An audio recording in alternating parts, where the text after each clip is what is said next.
My name is Madeline Harper, and for 11 years, my aunt introduced me at every single family reunion the exact same way. And this is Madeline, she'd say, turning me toward whichever new in-law or family friend hadn't met me yet, her voice dropping half a register into something that was supposed to sound like sympathy and never quite managed it. She's the one who didn't quite land on her feet after the divorce. Bless her heart. Bless her heart. I heard that phrase so many times at so many folding tables loaded with potato salad that I could probably chart the exact moment my family decided who I was going to be for the rest of my life, and stopped checking whether it was still true.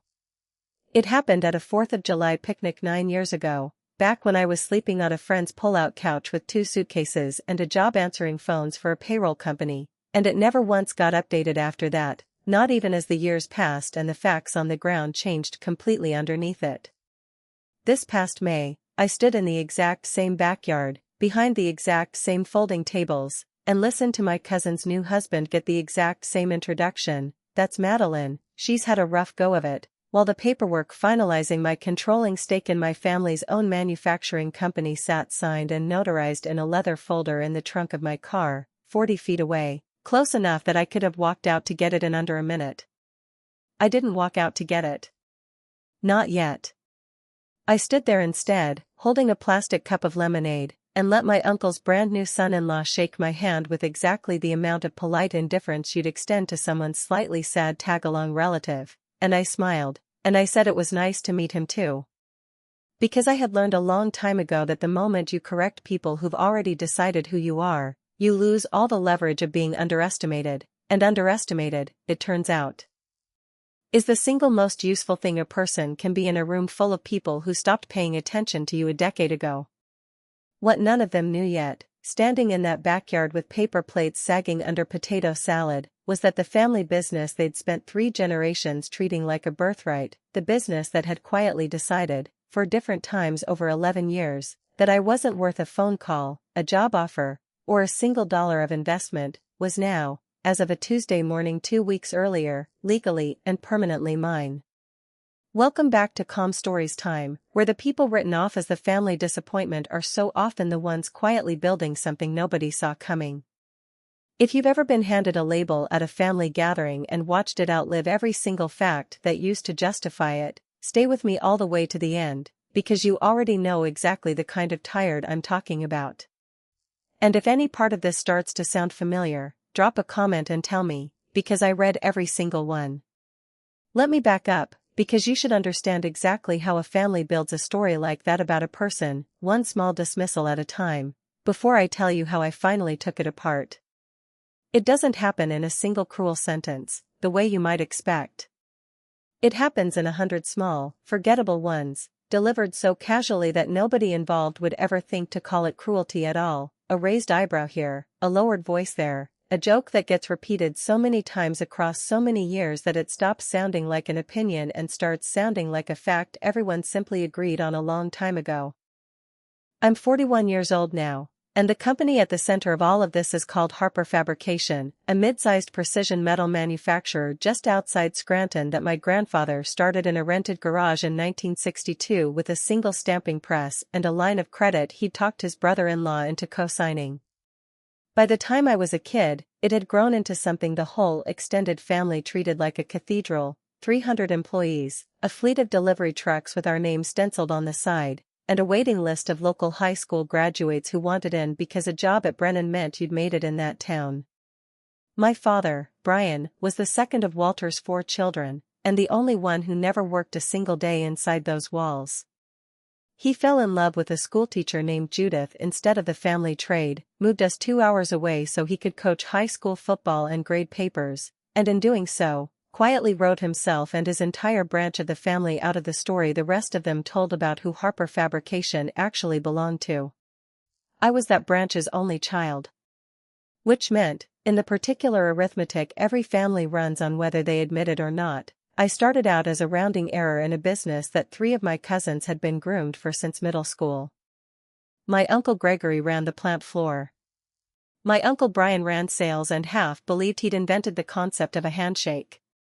My Aunt Sharon, the oldest of the 4 siblings, ran the office and, more importantly, ran the family's opinion of itself with the same iron efficiency. Between the 3 of them, they had 7 children, and every single one of those cousins grew up understanding, without ever being told directly. That Harper fabrication was the family inheritance, and they were the family that got to inherit it. My branch, my quiet schoolteacher mother, my football coach father, and me, got invited to the reunions. We got a seat at the table. We just never, not once in 30-some years, got asked whether we wanted a seat at the actual business. My father died when I was 19, midway through my sophomore year of college, of a heart attack on the sideline of a scrimmage that nobody saw coming, and something happened to my place in that family in the exact same instant, though it took me a decade to understand what. With Dad gone, there was no longer even a token male Brennan connecting me to the company that bore my last name. My mother, grieving and suddenly the sole income for a household that had never had much income to begin with, could not afford to keep me in that expensive private college, and I finished my degree 3 years later than planned, working 2 jobs and taking a semester off entirely to help pay down my father's medical bills. That gap, those 3 extra years, that stalled resume, that hole where an internship should have been, became, in my extended family's telling, not a fact about circumstances. It became a fact about me. Madeline's had trouble getting on her feet. Madeline never quite finished strong. You know how it is with that side of the family. Nobody said it maliciously, exactly. That's the part that took me the longest to forgive. It wasn't cruelty.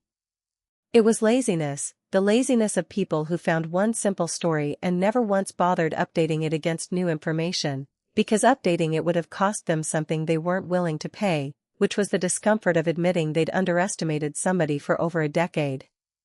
I applied to Harper Fabrication myself, twice, in my 20s.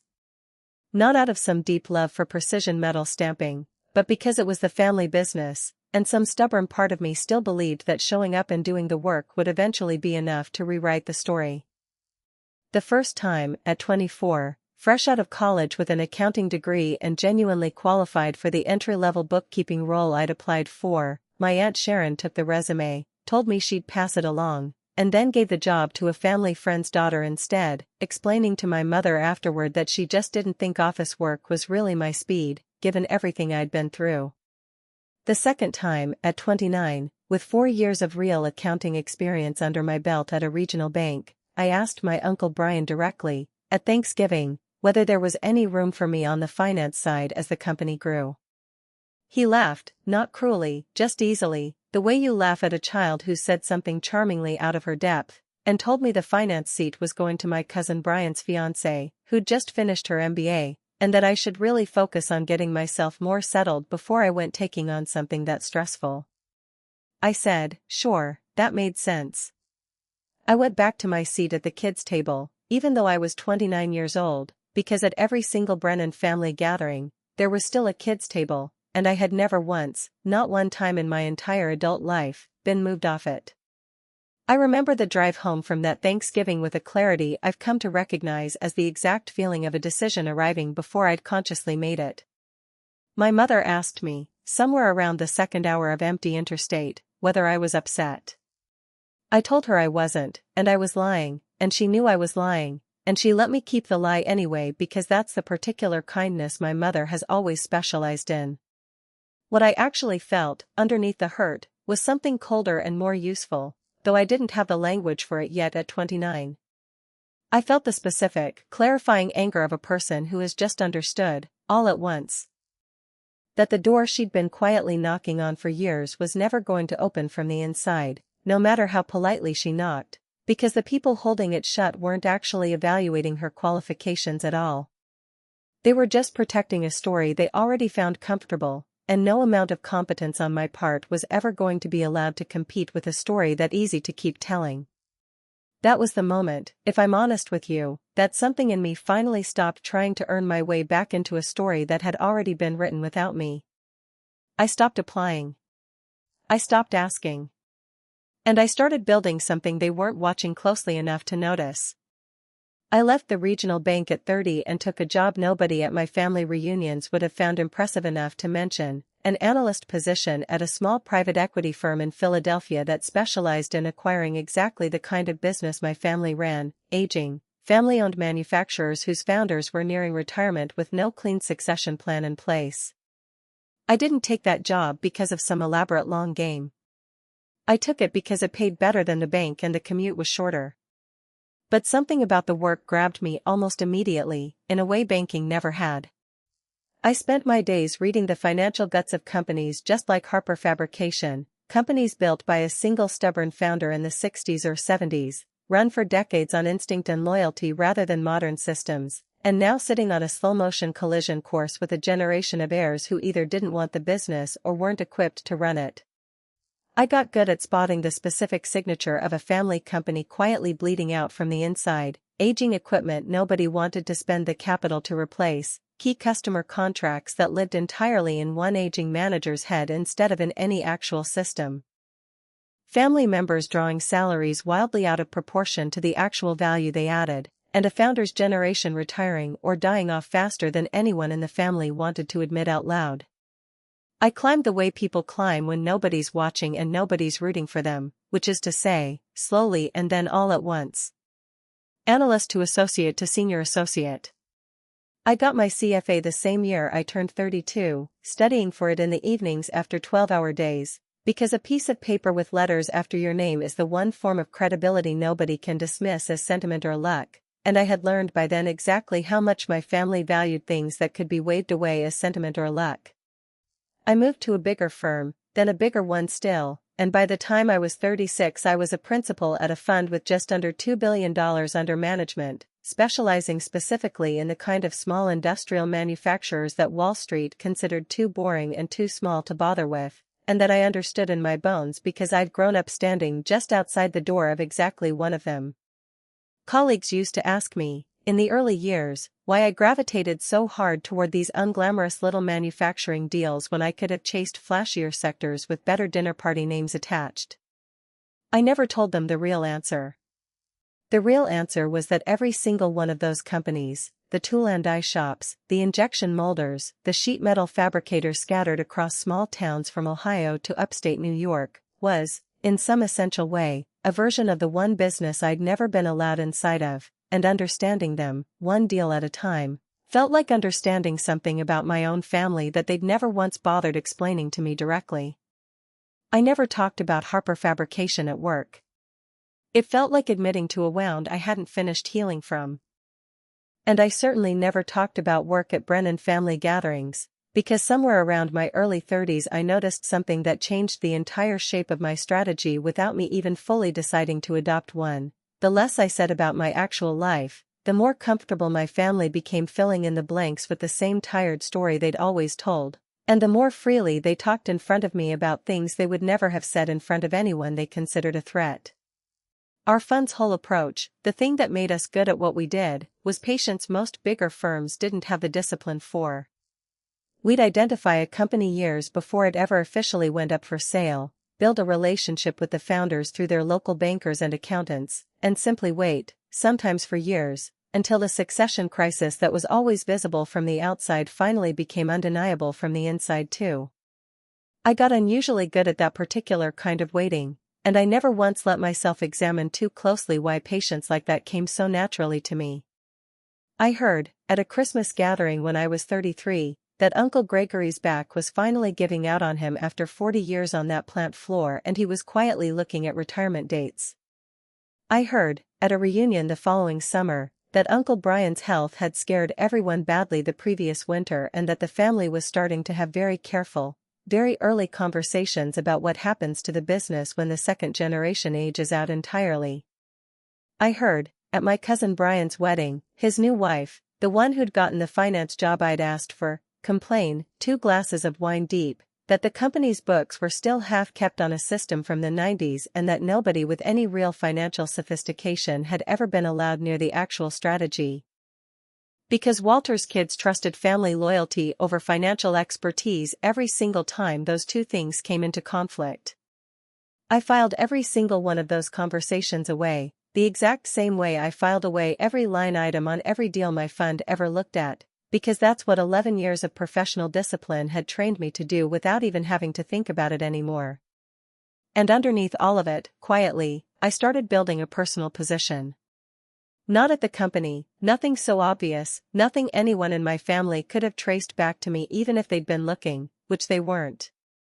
I built a career, an actual reputation in an industry my family didn't respect enough to Google, and a personal net worth that had, by my late 30s, entirely stopped resembling anything the word poor relative could accurately describe.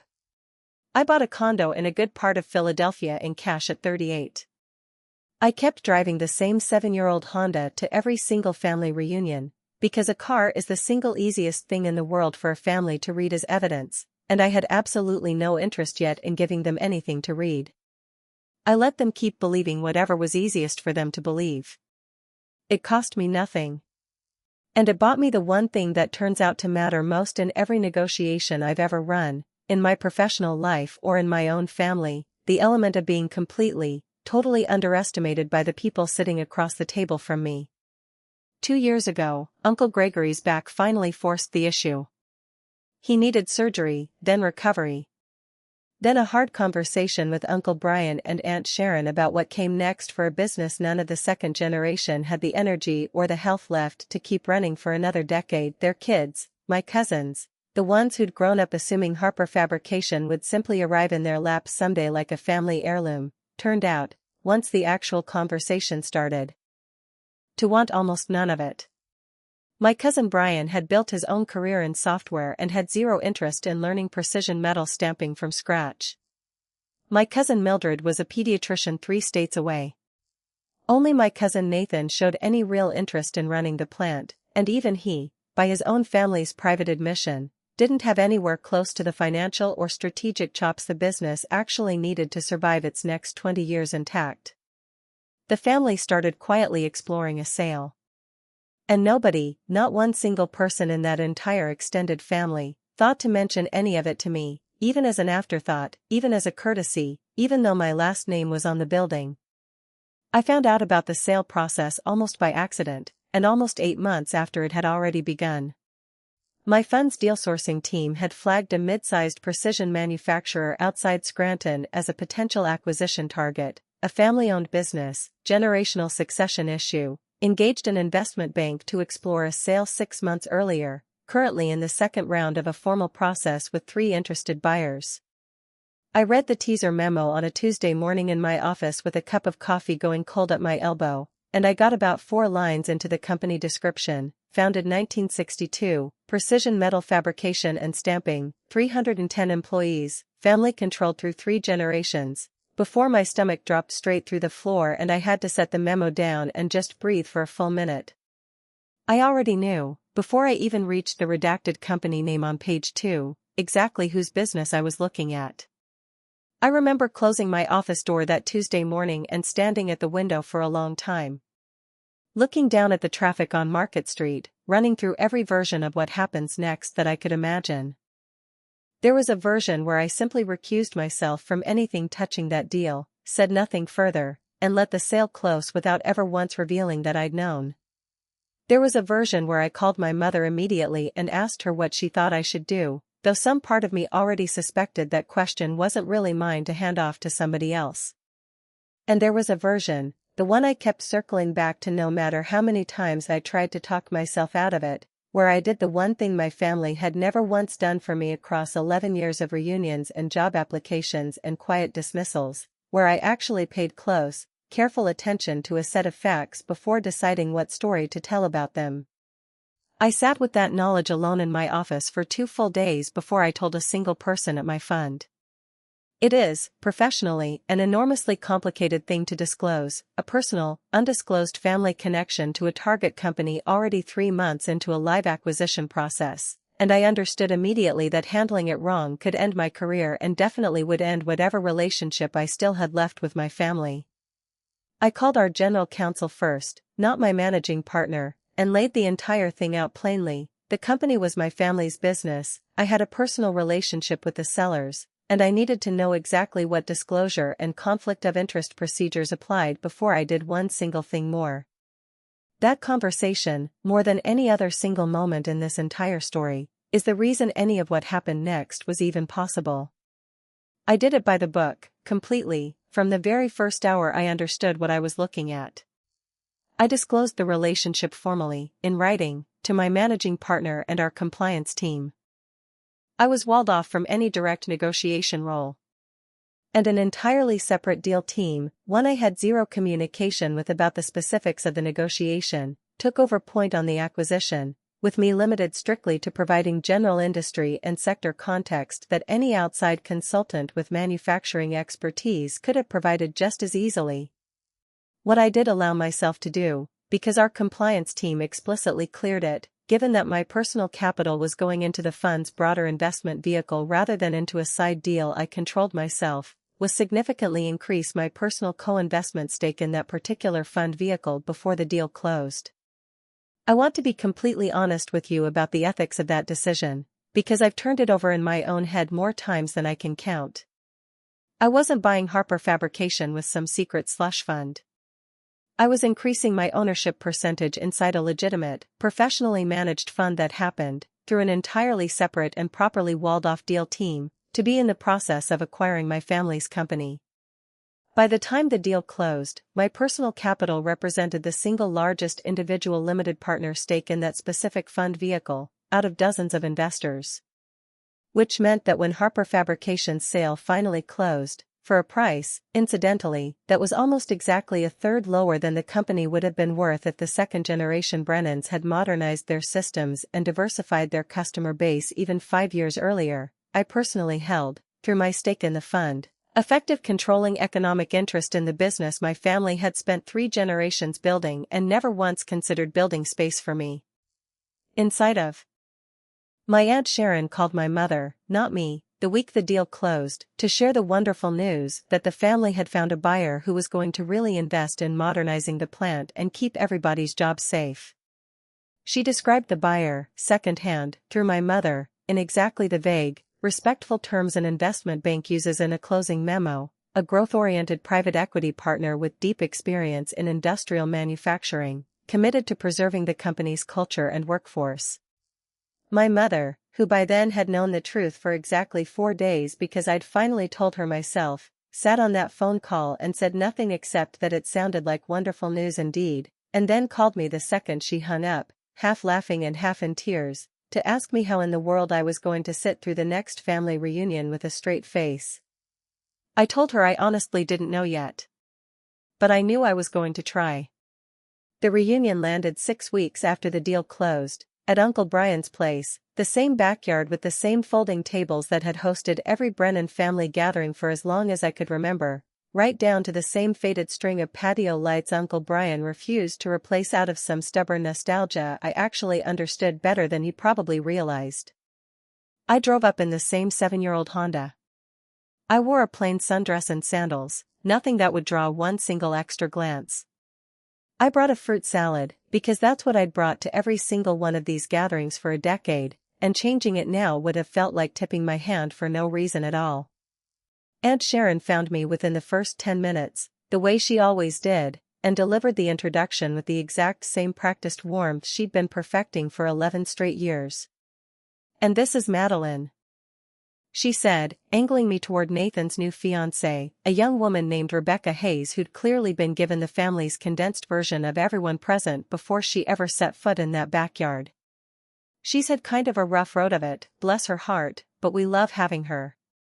Rebecca Hayes smiled the polite, careful smile you'd give someone you've just been quietly warned not to expect too much from, and I smiled back and told her it was lovely to meet her. And I let the moment pass exactly the way I'd let a decade of identical moments pass before it.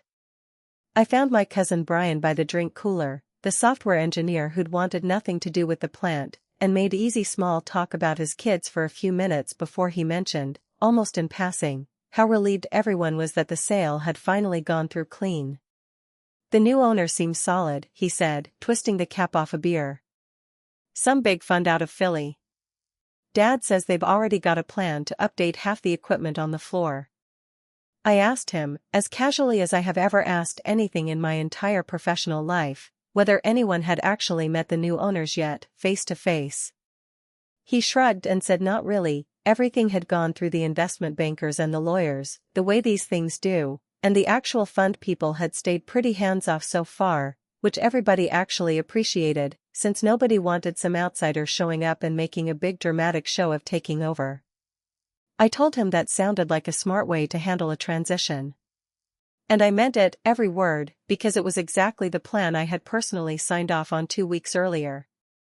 Uncle Gregory, freshly recovered from his surgery and visibly lighter for having finally set the burden of the plant down after 40 years, told me over by the grill that he'd slept better in the past month than he had in the past decade, now that the whole thing was somebody else's responsibility. Funny how life works out, he said, flipping a burger without looking up.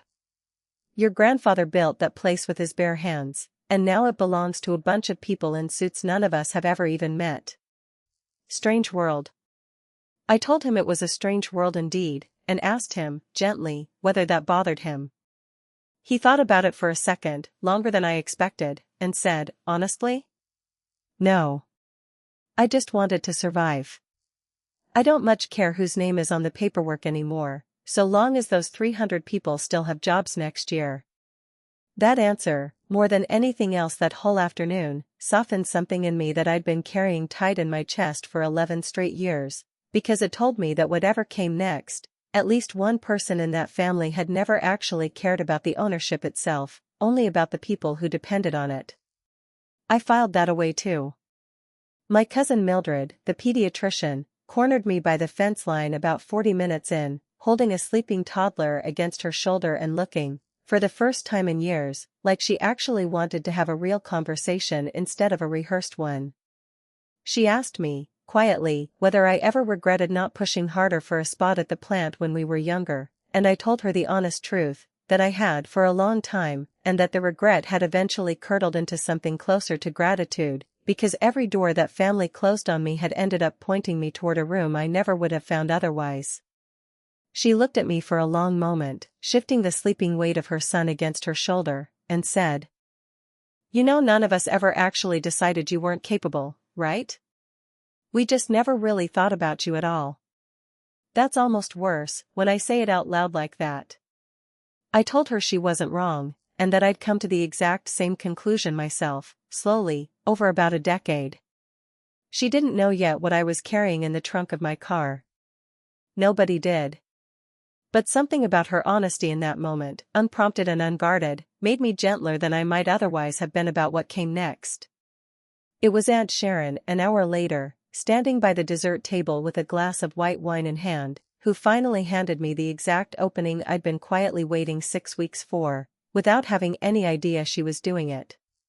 She was telling a small cluster of family friends about the sale, warming to the story the way she always warmed to any story where she got to be the one holding the microphone, and she said, with a small, satisfied laugh, honestly, it's such a relief the family didn't have to hand this over to somebody who didn't understand the business.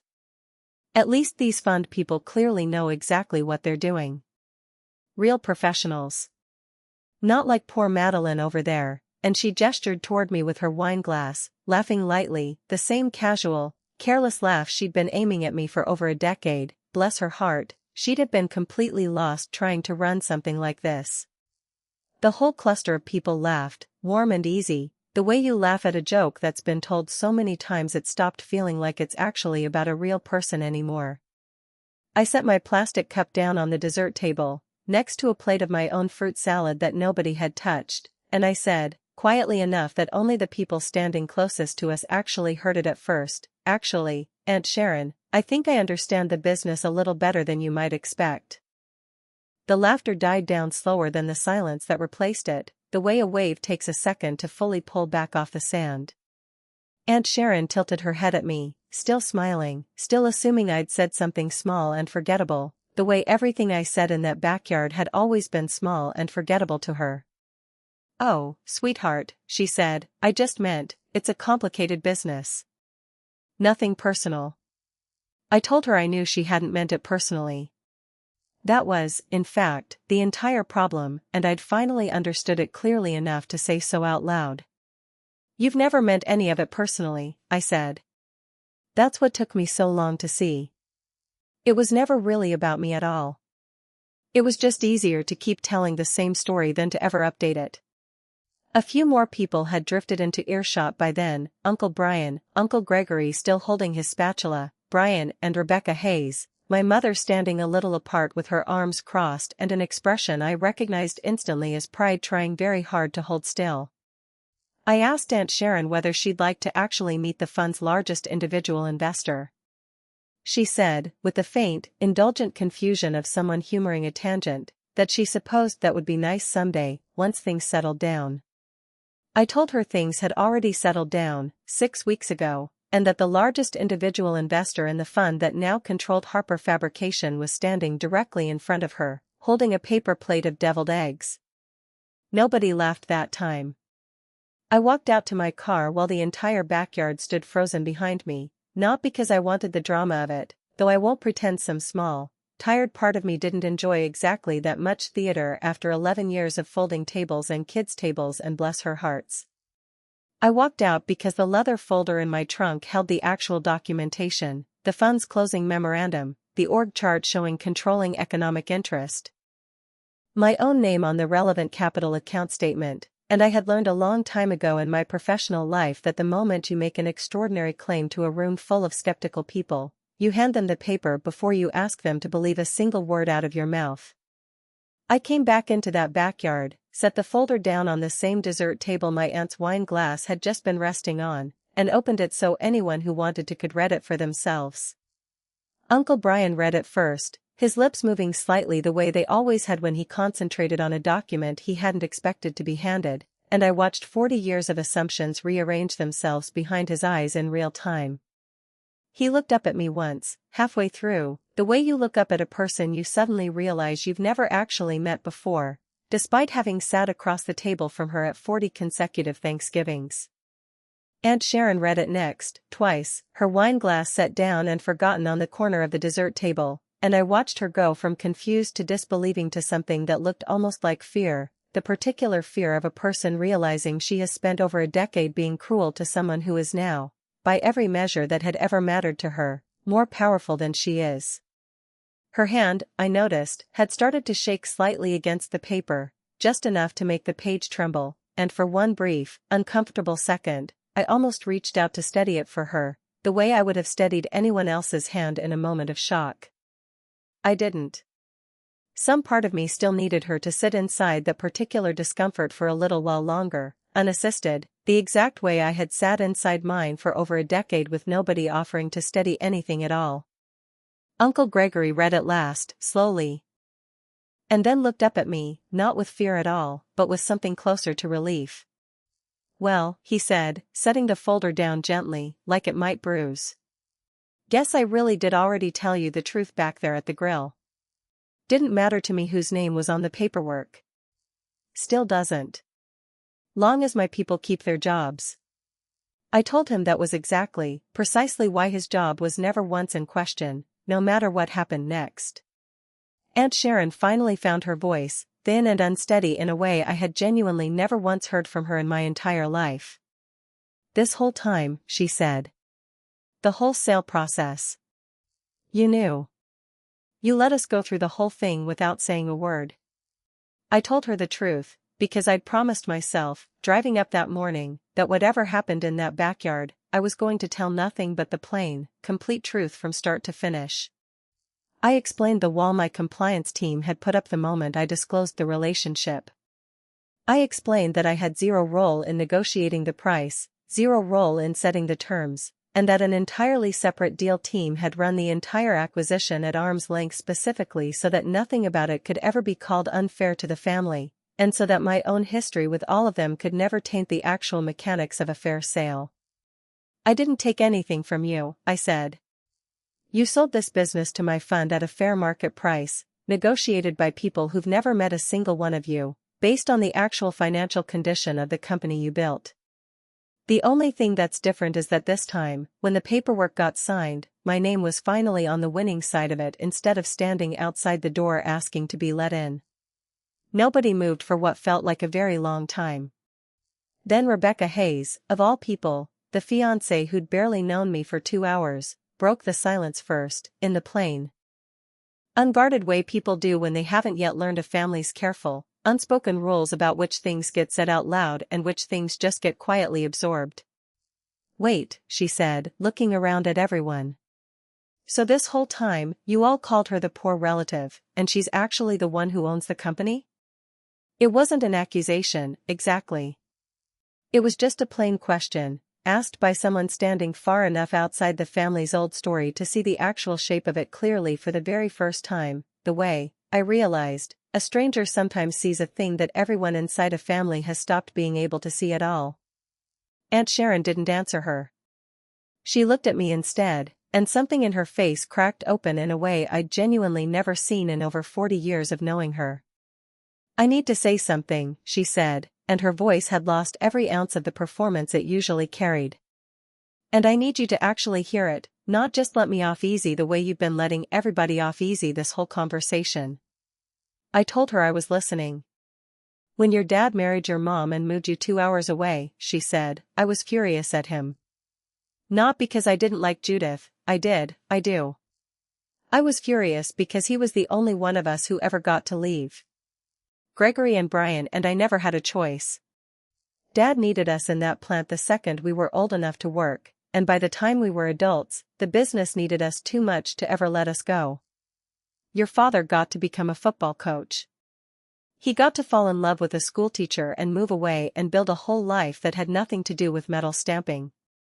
And some ugly, small part of me decided, a long time ago, that if the rest of US didn't get to have that kind of freedom, I wasn't going to hand it to his daughter either. So every single time you showed up asking for a place in that business, some part of me made sure you didn't get one. Not because you weren't capable. Because giving you a place in it would have meant admitting your father got to escape something the rest of us never did, and I wasn't ready to admit that. I told myself it was about the job market, or the timing, or whatever excuse was closest at hand. It was never really about any of that. It is a strange and complicated thing, to finally receive the honest reason behind 11 years of being quietly diminished, and discover that the reason was never really about you at all. I had spent over a decade assuming my aunt looked at me and genuinely believed I wasn't capable, wasn't sharp enough, wasn't ready. Standing in that backyard, I understood instead that she had looked at me and seen my father's freedom reflected back at her, and punished me for a choice he made before I was even born. It didn't erase 11 years of bless her hearts. It didn't make the kids' table at 29 feel any less humiliating in the moment I'd actually sat at it. But it explained something, and explaining is not nothing, even when it isn't forgiveness. I told her I appreciated her saying it, and I meant that too. I also told her, as gently and as plainly as I could manage, that understanding where cruelty comes from doesn't erase what it costs the person standing on the other end of it. "I spent 11 years believing you'd all genuinely, honestly decided I wasn't good enough," I said. "That's a specific kind of damage, Aunt Sharon. It's not the same as being told the truth and disagreeing with it. It's being handed somebody else's verdict on you and having no way to appeal it, because nobody ever told you the actual reasoning behind it. I built an entire career, in large part, to prove a verdict wrong that none of you had actually earned the right to hand down." She didn't argue with that. She just nodded, and looked, for the first time in my entire life, genuinely smaller than the room around her. My mother came over then, quietly, and stood next to me without saying anything at all, which is a thing my mother has always been remarkably good at, knowing exactly when a person needs company and not commentary. Uncle Brian cleared his throat after a moment and said, a little roughly, that he was sorry too, though he didn't have a story as complicated as Sharon's to explain it. "I just never thought about it," he admitted. "You were quiet, and quiet's easy to overlook when you've got 7 loud kids of your own running around a business that needs constant attention. That's not an excuse. It's just the truth, and I figure you've had enough half-truths out of this family to last a lifetime." I told him I appreciated that more than he probably realized, because an honest admission of simple carelessness, offered without excuse, is a completely different thing from a decade of comfortable dismissal, and I was, by that point in the evening, learning to tell the two apart in real time. The rest of that evening didn't resolve into some easy, tidy family reconciliation, and I want to be honest with you about that too, because false endings are just a slower, more polite kind of lie. Aunt Sharon and I did not hug it out over the dessert table. Some structural things had shifted permanently in that family, and no single conversation, however honest, was going to undo 11 years in a single evening. But something real did happen in the weeks that followed, and I think it's worth telling you plainly, because it's the part I'm actually proudest of. I called a meeting at the plant 2 weeks later, not as the returning granddaughter looking for a seat at a table, but as the fund's largest individual investor, sitting down formally with the professional management team we'd installed to run day-to-day operations. Uncle Gregory came, at my direct invitation. And because I meant every word I'd told him at the grill about his people's jobs never once being in question. Nathan came too, and I offered him, on merit and after a real conversation about his actual skills rather than his last name, an operations management role reporting to our professionally installed plant manager, a real job, with real responsibilities and real accountability, the exact kind of opportunity nobody in that family had ever once offered me. I did not offer Aunt Sharon a job. I want to be clear about that, because I think it matters. I didn't do it out of spite, and I told her so directly, in a private conversation the week after that meeting, sitting across from her at a diner 2 towns over where nobody from the family was likely to walk in on us. I told her that the office system she'd run for 3 decades needed modernizing in ways that would require bringing in people with different, more current skills, the same honest, unsentimental business reason that had been given to me twice in my 20s and had, at the time, been a lie built to keep me out. This time, it happened to be true, and I made sure she understood the difference, because I refused to become the exact thing I'd spent 11 years resenting, someone who dressed up a personal decision in professional language and hoped nobody looked closely enough to notice. What I offered her instead was a consulting retainer, modest but real, to help the new management team understand 3 decades of institutional history that lived nowhere except in her own memory, which customers had quietly threatened to leave twice before, which vendors could be trusted to bend on a payment deadline and which couldn't, which long-serving employees deserved a level of patience the org chart wouldn't tell you they'd earned. She took it. She didn't thank me for it, not exactly, not with words. But she showed up to every single meeting I asked her to. On time, prepared, and she has not, as far as I know, called anyone the poor relative since. I invested significant additional capital of my own into modernizing that plant floor over the following year, new equipment, an actual modern accounting and inventory system to replace the one still limping along from the 90s, and a genuine, funded plan to diversify the customer base so the whole business would never again depend so heavily on 2 or 3 large accounts the way it always had. I sat in on the vendor walkthroughs myself, in steel-toed boots I'd bought specifically for the occasion, and Uncle Gregory walked the floor beside me pointing out which stamping presses had been there since before I was born and which had been added in the 80s, back when Harper fabrication had still been growing instead of just holding its breath and hoping to survive one more decade. There is a particular kind of satisfaction in watching a building you were never once welcomed in to come back to life because of a decision you made, and I am not going to pretend to you that it didn't feel good. It felt like the single best use of money I have ever made in my entire professional career, and I have made some genuinely good investments. I invested significant additional capital of my own into modernizing that plant floor over the following year, new equipment, an actual modern accounting and inventory system to replace the one still limping along from the 90s, and a genuine, funded plan to diversify the customer base so the whole business would never again depend so heavily on 2 or 3 large accounts the way it always had. 310 jobs are still there today, and 18 new ones besides, because the business is finally healthy enough to grow instead of just quietly surviving on inertia and loyalty the way it had for the last decade of the second generation's ownership.